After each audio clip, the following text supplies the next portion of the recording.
Assalamualaikum warahmatullahi wabarakatuh. Halo teman-teman, pada presentasi ini saya Ahmad Fauzi Alfurqani Ramli dengan NIM 230300033 dari program studi matematika angkatan 23 dengan bimbingan Ibu dosen Ayuni Kemala Safira SPD MSI akan membahas materi terkait aplikasi masalah nilai batas pada persamaan panas, di mana ini merupakan presentasi dari tugas proyek PDP saya. Dan juga di sini saya sendiri karena saya tidak mendapatkan anggota kelompok dan saya mengerjakan tugas ini secara individual. Nah, kasus saya di sini yaitu materi terkait perambatan panas pada batang logam. Kasus ini saya pilih karena menunjukkan penerapan nyata persamaan diferensial parsial dalam fenomena fisika. Khususnya bagaimana panas merambat dalam material logam yang sangat relevan dengan kehidupan kita sehari-hari. Baiklah teman-teman, sekarang kita masuk ke slide daftar isi, di mana di sini terdapat latar belakang, tujuan pembahasan, kasus materi terkait, disertai dengan penyelesaian analitiknya, dan kesimpulan. Oke, sekarang kita masuk ke pendahuluan, di mana di sini ada latar belakang dan tujuan pembahasan materi kita. Nah, untuk latar belakangnya, banyak sekali kan fenomena fisika dan teknik seperti perambatan panas yang melibatkan perubahan terhadap ruang dan waktu sehingga kita harus memodelkannya dengan persamaan diferensial parsial PDP. Nah, di sini kita tidak hanya memodelkan, tapi kita juga mencari solusi umum. Nah, penyelesaian PDP pasti memerlukan kondisi awal dan kondisi batas pada domain tertentu, sehingga permasalahan tersebut termasuk ke dalam boundary value problem. Nanti kita akan memakai salah satu teorema yang ada di dalam materi terkait boundary value problem. Oleh karena itu, diperlukan metode analitik untuk memperoleh solusi yang bermakna secara matematis dan fisik. Nah, artinya gimana teman-teman? Teman-teman kan tahu kalau banyak fenomena di sekitar kita yang tidak hanya bergantung pada waktu, tapi juga pada posisi atau ruang. Misalnya kayak suhu di dalam suatu benda kan pasti nggak sama di setiap titiknya, dan pasti juga berubah seiring waktu. Lalu fenomena seperti ini juga tidak dapat diselesaikan dengan persamaan diferensial biasa teman-teman, melainkan membutuhkan persamaan diferensial parsial. Selain itu, agar solusi PDP kita ini bermakna secara fisik, kita harus menentukan dulu kondisi awal dan kondisi batas, sehingga kasus ini masuk ke dalam boundary value problem.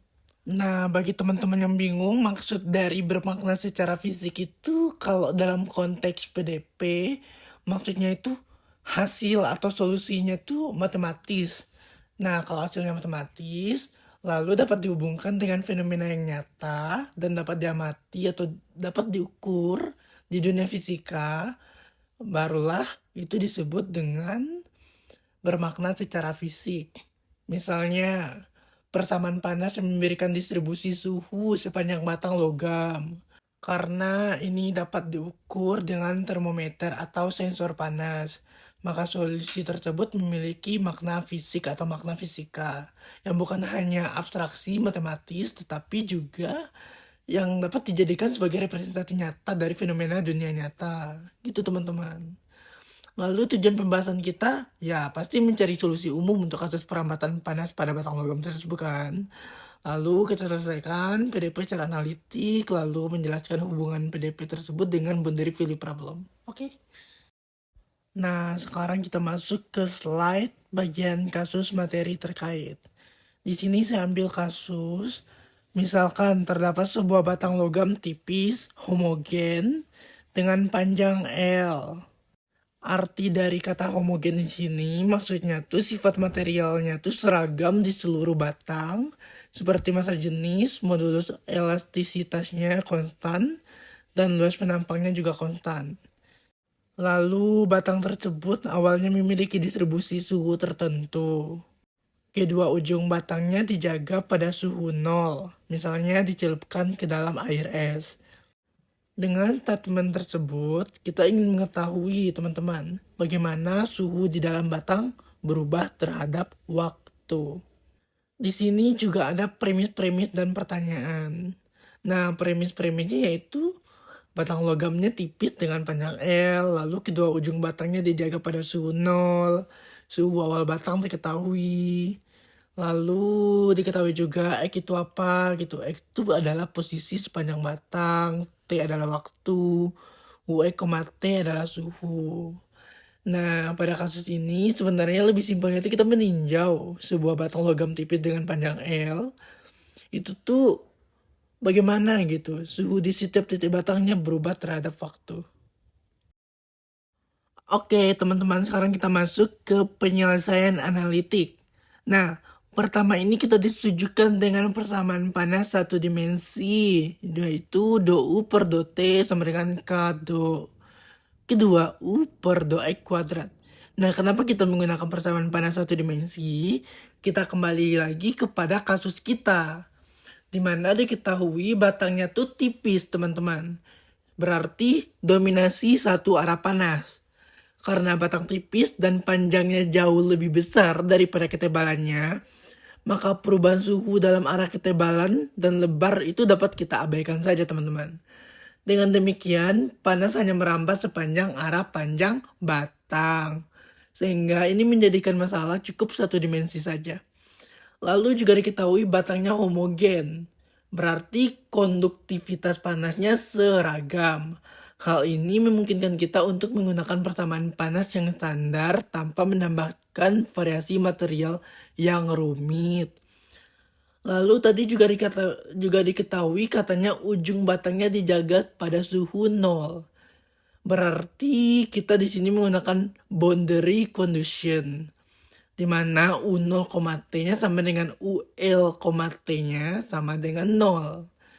Sehingga kondisi ini memungkinkan kita menggunakan metode analitik seperti pemisahan variabel dan lain-lainnya juga nanti untuk menentukan solusi persamaan. Nah, nanti hasil solusinya juga bermakna secara fisik, teman-teman. Solusi UE, T-nya memberi informasi seperti suhu di titik X pada waktu T, yang dimana kita dapat mengukur dan kita dapat pahami juga secara nyata. Dengan kata lain, matematikanya itu mewakili fenomena fisik yang terjadi pada batang logam. Persamaan ini bukan diturunkan dalam presentasi ini, teman-teman, karena merupakan persamaan baku yang berasal dari hukum Fourier tentang konduksi panas. Nah, turunan terhadap waktu yang menyatakan laju perubahan suhu, sedangkan turunan keduanya terhadap ruang menyatakan kelengkungan distribusi suhu. Dengan domain X kecil dari L dan besar dari 0, di mana T besar dari 0, maka kondisi batas ini kita sebut dengan kondisi batas Dirichlet, di mana U0, T-nya sama dengan 0, UL, T-nya juga sama dengan 0. Dan kondisi awalnya UX, 0 sama dengan Fx. Sehingga masalah ini dapat kita golongkan ke dalam initial boundary value problem. Lalu kita masuk ke halaman yang kedua, yang dimana untuk menyelesaikan persamaan ini secara analitik, kita menggunakan metode pemisahan variabel. Metode ini kita gunakan karena kita memiliki domain dan kondisi batasnya sederhana, serta persamaannya juga linear. Kita dapat mengasumsikan solusi tersebut sebagai hasil kali fungsi ruang dan waktu, yaitu UX, T sama dengan X, T, T. Asumsi ini tidak selalu berlaku ya teman-teman, tetapi untuk kasus ini terbukti menghasilkan solusi karena sudah saya cari sendiri. Lalu langkah berikutnya yaitu kita menghitung turunan dari fungsi UX, T tadi. Karena U adalah hasil kali dua fungsi, maka turunannya mengikuti aturan turunan biasa. Langkah ini kita lakukan agar persamaan awal dapat dipisahkan menjadi bagian ruang dan waktu. Kemana kita substitusikan? Kita substitusikan UX, T yang sudah kita turunkan tadi ke persamaan panas satu dimensi yang sudah kita buat di awal tadi. Sehingga kita mendapatkan X T aksen T sama dengan KX double aksen X T T. Setelah kita substitusikan, kita membagi persamaan sehingga satu sisi hanya bergantung pada waktu dan sisi lainnya hanya bergantung pada ruang. dimana kita membagi kedua sisi dengan KTX. Sehingga kedua sisi tersebut disamakan dengan konstanta negatif lambda. Karena kedua sisi bergantung pada variabel yang berbeda, maka keduanya harus sama dengan satu konstanta, yaitu yang negatif lambda tadi.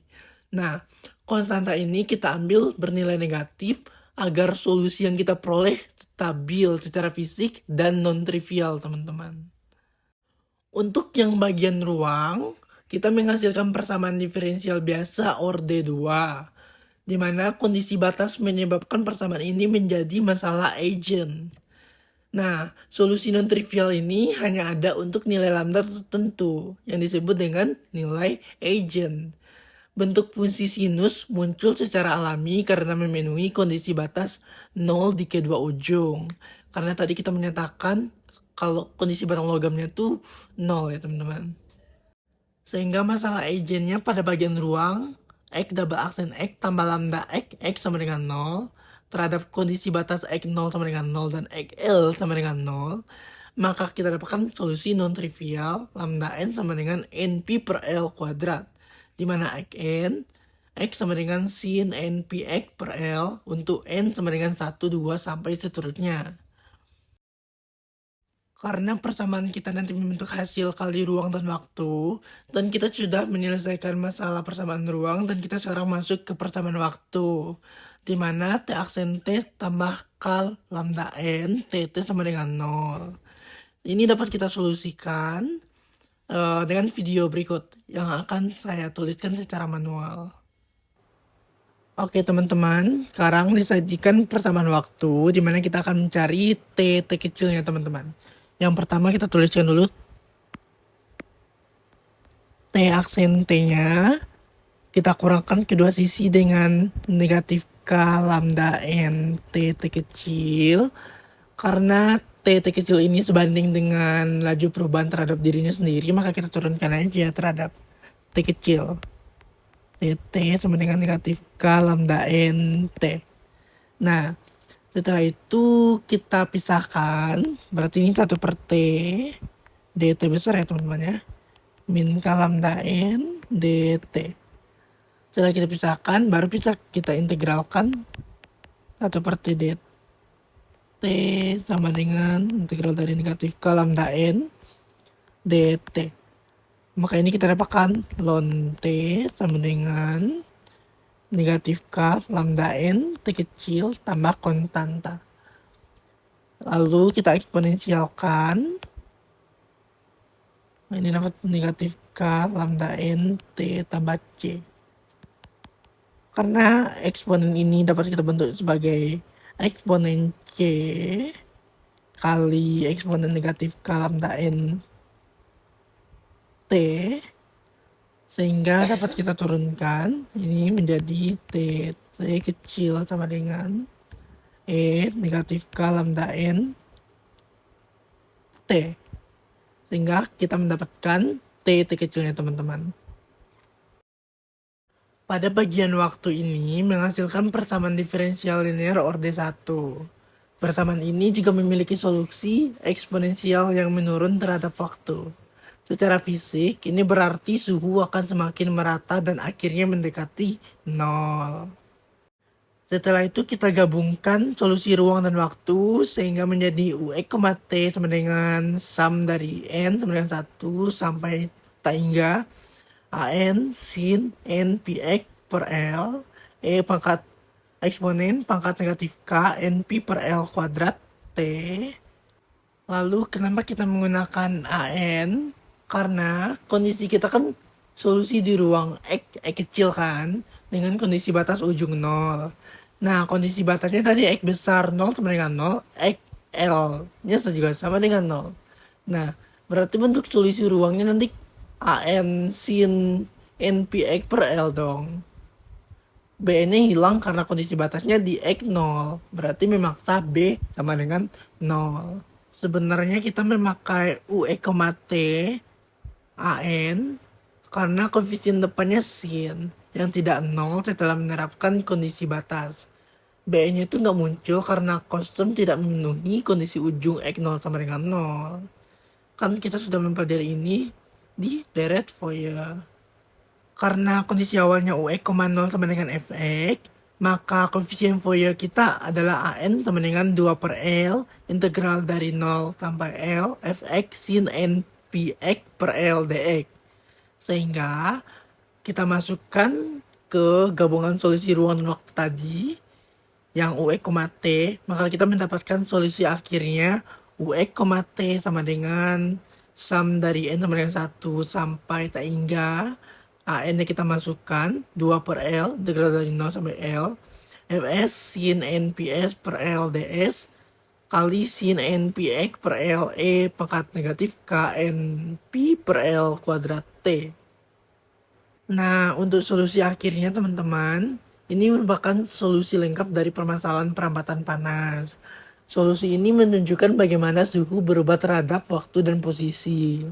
Semakin besar waktu, faktor eksponensialnya juga akan semakin mengecil, sehingga suhu juga mendekati 0. Untuk kaitan dengan BVP dan teori abstrak, kalau kita lihat dari sudut pandang teori operator, persamaan ini dapat kita tulis dalam bentuk abstrak, teman-teman. Lalu operator diferensial ruang juga bekerja pada ruang fungsi yang sudah mengandung kondisi batas, gitu. Inilah alasan mengapa masalah ini termasuk ke boundary value problem. Oke teman-teman, sekarang kita masuk ke slide terakhir, yaitu kesimpulan. Permasalahan perambatan panas diselesaikan menggunakan persamaan diferensial partial dengan kondisi awal dan kondisi batas tertentu. Dengan metode pemisahan variabel, diperoleh solusi analitik berbentuk deret Fourier yang memenuhi syarat batas dan bergantung pada kondisi awal. Kondisi batas memegang peranan penting dalam membentuk solusi, karena metode pemisahan variabel memberikan solusi analitik yang jelas dan bermakna secara fisik. Baiklah teman-teman, karena saya sudah menjelaskan materi saya, kasus saya, dan juga penyelesaian analitiknya, maka berakhir pula video presentasi saya ini. Terima kasih atas kesempatannya untuk mendengarkan penjelasan saya. Dan jika teman-teman ada pertanyaan dan ingin memberikan saran, boleh teman-teman memberikan komentar pada video YouTube ini. Dan terkhusus lagi, terima kasih kepada dosen pembimbing kami, Ibu Ayuni Kemala Safira, yang sudah mengajarkan kami mata kuliah PDP, persamaan diferensial parsial, selama 1 semester ini. Baiklah teman-teman dan Ibu dosen, sampai jumpa di pertemuan berikutnya. Saya akhiri. Wassalamualaikum warahmatullahi wabarakatuh.